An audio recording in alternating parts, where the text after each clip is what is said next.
আসসালামু আলাইকুম প্রিয় দর্শক, আজকের ভিডিওটা অত্যন্ত গুরুত্বপূর্ণ হতে যাচ্ছে, কারণ জামাত ইসলামকে নিয়ে কি বললেন ইসমাইল সম্রাট। চলুন সরাসরি ভিডিও স্ক্রিনে আমরা দেখে আসি। ভিডিও শেষে আমরা গুরুত্বপূর্ণ আলোচনা করব। আমরা কার কাছে ক্ষমতা হস্তান্তর করব? শেখ হাসিনা এই প্রশ্নটা বারবার করেছে, জনগণকে ইঙ্গিত করে, বিরোধী দলকে ইঙ্গিত করে যে আমি যখন ক্ষমতা ছাড়বো আমার দলের তো কেউ থাকবে না এই দেশে। কিন্তু প্রকৃত অর্থে কি তাই হয়েছে? কেন হয় নাই? আওয়ামী লীগের হাজার হাজার নেতাকর্মী তো আজকে ঘর ছাড়া হয় নাই, তাদেরকে রাস্তায় পিটিয়ে গণপিটুনির শিকার হয় নাই ১,০০০ নেতাকর্মী। কেন হয় নাই? বিএনপি এবং জামাতের উদার রাজনীতির কারণে। অর্থাৎ তারা আওয়ামী লীগের মতো নোংরা এবং আপনার কি বলবো, কোয়ালিটি লেস রাজনীতি না, রাজনীতির গুণগত পরিবর্তন আমরা চাচ্ছি। আর সেটা আমরা বড় দুইটা দল থেকে দেখেছি। এখানে আমরা ছাত্র সমাজ এবং যুব সমাজ আমরা বলবো আগামী দিনে রাজনীতির গুণগত পরিবর্তন আরো আসবে। কেউ কাউকে ক্ষমা করে দিবে, উদার রাজনীতি দেখাতে গিয়ে অপরাধীরা পার পেয়ে যাবে, এগুলো আমি মনে করি এই তরুণ সমাজ, ছাত্র সমাজ, যুব সমাজ কখনোই নেবে না। হ্যাঁ, প্রত্যেকটা দলের একটা রাজনৈতিক স্ট্র্যাটেজি থাকতে পারে, রাজনৈতিক কৌশল থাকতে পারে, কিন্তু সেটা জনগণের সাথে বেইমানি করে নয়। জনগণের পাশে থেকে জনগণের অধিকার আদায়ের জন্য আমার যতগুলো রাজনৈতিক কৌশল নেওয়া দরকার আমি মনে করি প্রত্যেকটা দল সেটাই নিবে। আমি জামাত ইসলামী এবং জাতীয় পার্টি সম্পর্কে খুব বেশি কথা বলবো না। আলোচনা সবাই করেছেন, আমি সেটা শুনেছি। আমি শুধু দুটি কথা বলবো। বাংলাদেশে জাতীয় পার্টি ১৯৭০ সালের পরে আমি মনে করি গণ অভ্যুত্থানের পরে জনগণ যখন তাদেরকে স্বৈরাচারী হিসাবে আখ্যায়িত করেছে, তারপরেই তাদের রাজনীতি করার অধিকার থাকার কথা নয়। কিন্তু তারা যেভাবেই হোক বড় দলগুলোর সাথে লেজু মেইনটেইন করে তারা সবসময় ক্ষমতার মসনদে থাকার ক্ষমতার কাছাকাছি থাকতে জাতীয় পার্টির যে একটা চরিত্র সেটাই তারা করেছে। এবং আমরা শুধু এক কথাই বলবো, আওয়ামী লীগ এবং জাতীয় পার্টিকে আমরা একই চোখে দেখি, আমরা কোনো ভিন্ন চোখে দেখি না। সুতরাং আওয়ামী লীগের চ্যাপ্টার ক্লোজ যখন হয়েছে তখন এদেশে জাতীয় পার্টির চ্যাপ্টারও আমি মনে করি ক্লোজ হয়েছে, আমরা যারা বিপ্লবী ছাত্র জনতা। কারণ জাতীয় পার্টি এবং আওয়ামী লীগকে আমরা আলাদা করে কখনোই দেখার সুযোগ হয় নাই এবং আমরা এখনো আলাদা করে দেখবো না, এটা একদম স্পষ্ট। সুতরাং এই বিষয় নিয়ে আর বিতর্কের কোনো কারণ নাই, কথারও কোনো কারণ নাই। আওয়ামী লীগ এবং জাতীয় পার্টি দুইটা একই দল, আমরা মনে করি মুদ্রার এপিঠ-ওপিঠ, সহোদর ভাই মনে করি সেটাকে। এটা নিয়ে আর বেশি কথা বলবো না। আরেকটা বিষয় জামাতের কথা যেটা আসছে, সেটা হচ্ছে বাংলাদেশে জামাতে ইসলাম এই খুব বেশি একটা নির্যাতিত দল হিসেবে তারা এই আওয়ামী লীগ সরকারের সময় সবচেয়ে বেশি নির্যাতিত দল হয়েছে। কর্মী সংখ্যার দিক দিয়ে তারা তো বিএনপি যেরকম বড় একটা উদার গণতান্ত্রিক দল, সেরকম বড় দল না। কর্মী সংখ্যা বিএনপির পরেই কিন্তু নির্যাতিত দল হিসেবে জামাত হয়েছে। তো সেই ক্ষেত্রে এই মুহূর্তে এসে জনগণের সাথে সাংঘর্ষিক হয়, আমাদের ছাত্র জনতার বিপ্লবের সাথে সাংঘর্ষিক, গণহত্যার সাথে সাংঘর্ষিক এমন কোনো বক্তব্য আমরা জামাত ইসলাম থেকে আশা করি না।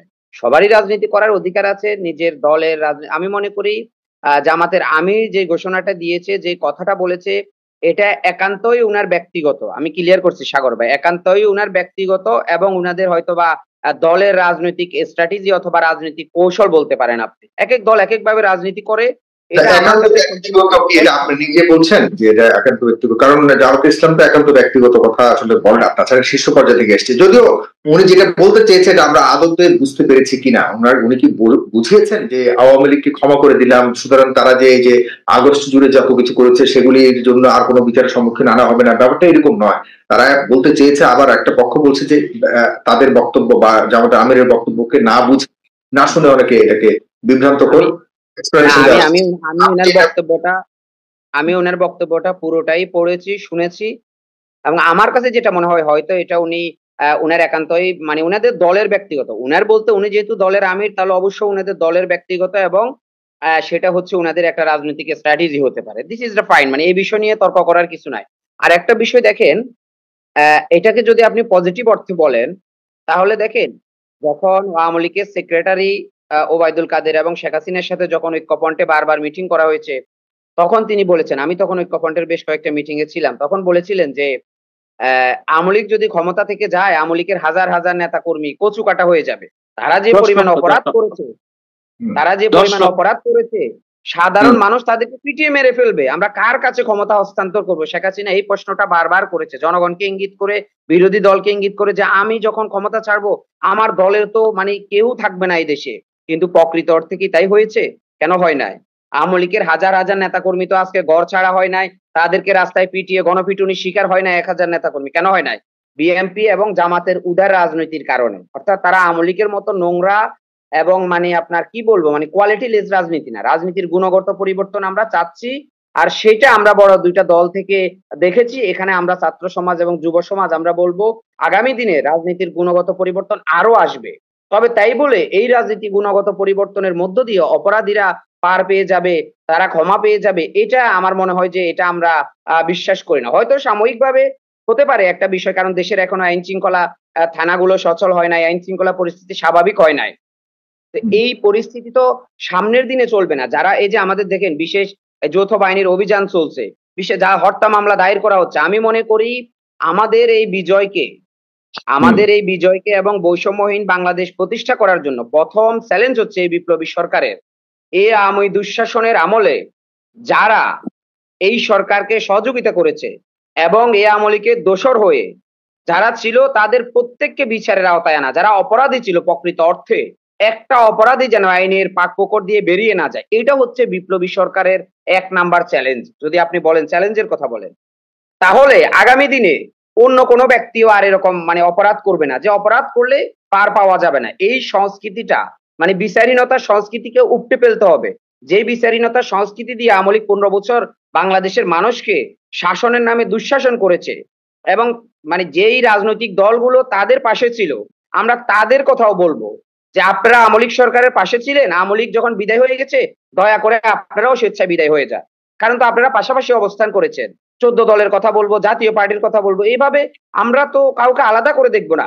আর প্রকৃত বিরোধী দল বলতে আমরা যেটা বুঝাই, বাংলাদেশে গত ১৫ বছরে যারা বিএনপি সহ যারা একসাথে সমমনা জোট ছিল, সেই বিরোধী দলগুলো আমি বলবো যে আপনারা আপনাদের মতো করে রাজনীতি করবেন। তবে সবচেয়ে বড় কথা হচ্ছে এই মুহূর্তে বাংলাদেশের যে সংকট, দেখেন বাংলাদেশ নিয়ে যে কুচক্র মহল, যে স্বার্থন্বেষী মহল, যে ষড়যন্ত্রকারীরা তারা কিন্তু বসে নেই। তাদের আমি আমার ক্ষুদ্র রাজনীতিতে আমি যতটুকু বলি স্পষ্ট ভাষায় সেটা হচ্ছে সাগর ভাই, জাতীয়তাবাদী শক্তি, দেখেন আপনি এই দেশে জাতীয়তাবাদী শক্তি এবং ইসলামী শক্তিকে এক করা অর্থাৎ এক করবে না, তাদের ঐক্যের মধ্যে ফাটল ধরাবে, তাদেরকে আলাদা আলাদা করে রাখবে, এটা হচ্ছে কুচক্রী এবং মানে যারা ষড়যন্ত্র করছে তাদের প্রথম চ্যালেঞ্জ। এটা কতটুকু তারা সফল হবে সেটা আমি জানি না। মানে এই বিরোধী দলগুলোকে এখন ভাগ ভাগ করে রাখবে, মানে তাদেরকে আগের মতো যুগপৎ আন্দোলনে সবকিছু করে যে একসাথে ছিল বিএনপির নেতৃত্বে, সেটা একসাথে হতে দিবে না। এই মানে আওয়ামী কুচক্রীকারী এবং ভারতের এই মোদী সরকারের রয়ের যে এজেন্ট গুলো আছে তাদের প্রধান কাজ হচ্ছে এখন এটা জাতীয়তাবাদী শক্তি এবং ইসলামী শক্তির মধ্যে পাটল ধরিয়ে তাদেরকে আলাদা করে রাখা।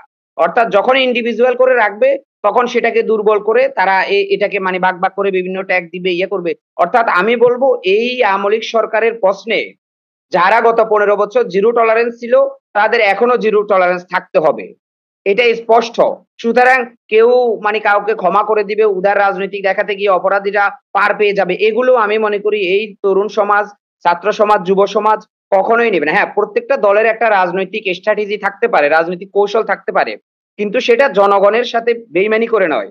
জনগণের পাশে থেকে জনগণের অধিকার আদায়ের জন্য আমার যতগুলো রাজনৈতিক কৌশল নেওয়া দরকার আমি মনে করি প্রত্যেকটা দল সেটাই নিবে। কিন্তু যখন কোনো এই মানে রাজনৈতিক কৌশল করতে গিয়ে অথবা রাজনৈতিক বক্তব্য দিবে এমন বক্তব্য যেটা জনগণের চাওয়ার বিরুদ্ধে না যায়, সেটা যেন আপনার জনগণের ইচ্ছার প্রতিফলন যেন ঘটে, সব রাজনৈতিক কৌশল, সেটা আপনি বলতে চাচ্ছেন। খুব চমৎকার বলেছেন। আমার কাছে মনে হয় এরপর আর কোনো কথা থাকে না আপনাদের জায়গা থেকে। প্রিয় দর্শক, আপনারা গুরুত্বপূর্ণ আলোচনা দেখলেন। আপনাদের মতামত জানাতে পারেন আমাদের কমেন্ট বক্সে। যদি আমাদের ভিডিওটা ভালো লাগে প্লিজ সাবস্ক্রাইব করবেন। ভালো থাকবেন। আল্লাহ হাফেজ।